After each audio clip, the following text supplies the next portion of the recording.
Alrighty, welcome back over to Field 1 for qualification match number 11 of 32. Ready to meet teams? Heck yeah, I'm ready to meet these teams. All right, in red 1, it's team 21-315. From Seattle, Washington, that's Rock Bottom. Over here, in red 2, their alliance partner, team 22-9-6. From Oak Harbor, Washington, that's Wildcat Circuitry. Going on over to the blue alliance. Over in blue 1, it's team 86-28. They're from Seattle, that's the Chickenados. And finally, their alliance partners, team 76-76. Also from Oak Harbor, Washington, that's the Whidbey Island Wildcats.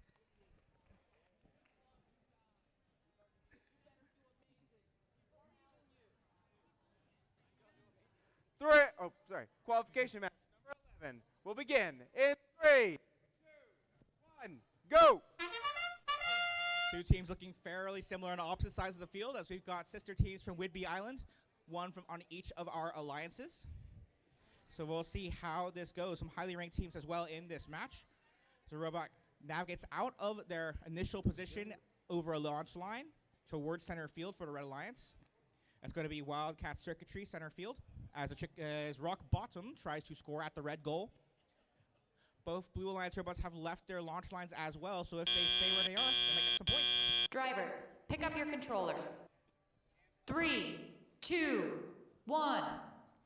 Points they get indeed. Unofficial score at the moment, 19-11 in favor of the Red Alliance, and just under 2 minutes left to play as humans quickly load artifacts into their robots via the launch zone. They'll have to be careful to get those artifacts into their robots. Okay. Only 3 at a time can a robot control. And humans aren't allowed to touch robots or artifacts touching robots as part of a safety thing in that human zone. They'll have to be careful. Human player tries to grab a couple artifacts as well. They can store up to 6 out of play before the artifacts have to go back into the field to be played by these robots launching artifacts into the goal. Speaking of launching, a couple of artifacts launched at the rear launch zone. That's from 22196 Wildcat Circuitry out of Oak Harbor. Then I'll make their way back towards the loading zone.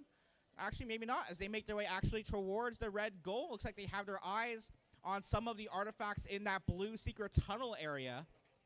That's the area taped off leading from the mouth of the red ramp into the blue human player zone. They now actually opened the gates, releasing all of the artifacts they had stored in that red ramp.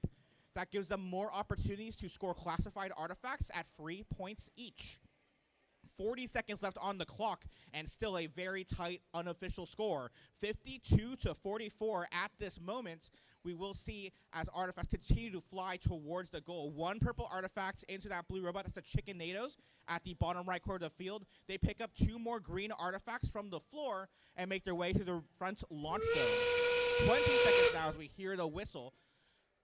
On the right side of the field, 21-3-1-5 is Rock Bottom. They attempt to grab some extra artifacts as robots collide on the right side of the field. Chickenados making their way towards the base. They're joined by Whidbey. They're trying to make sure that they're at least partially parked there in that zone. Some movement there near the final buzzer. Looks like our referees have some things to chat about, so we'll be back after their review.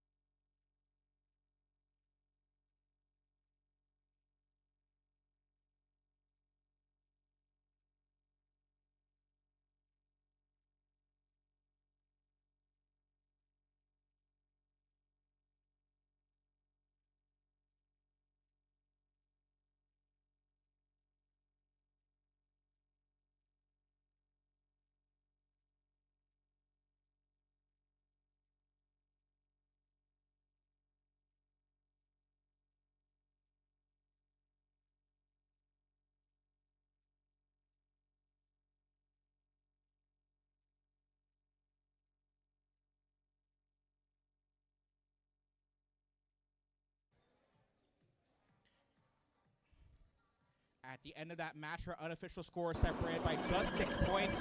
Referee review now complete, and that victory goes to your Blue Alliance. 102-94, your final score, and 5 ranking points go to your Blue Alliance. The Red Alliance also earns the movement ranking point bonus, so they're not walking away empty-handed. Most of those rankings staying in place, but 76-76 with Beyond Wildcats does move upwards 2 ranks. They're now in 17th.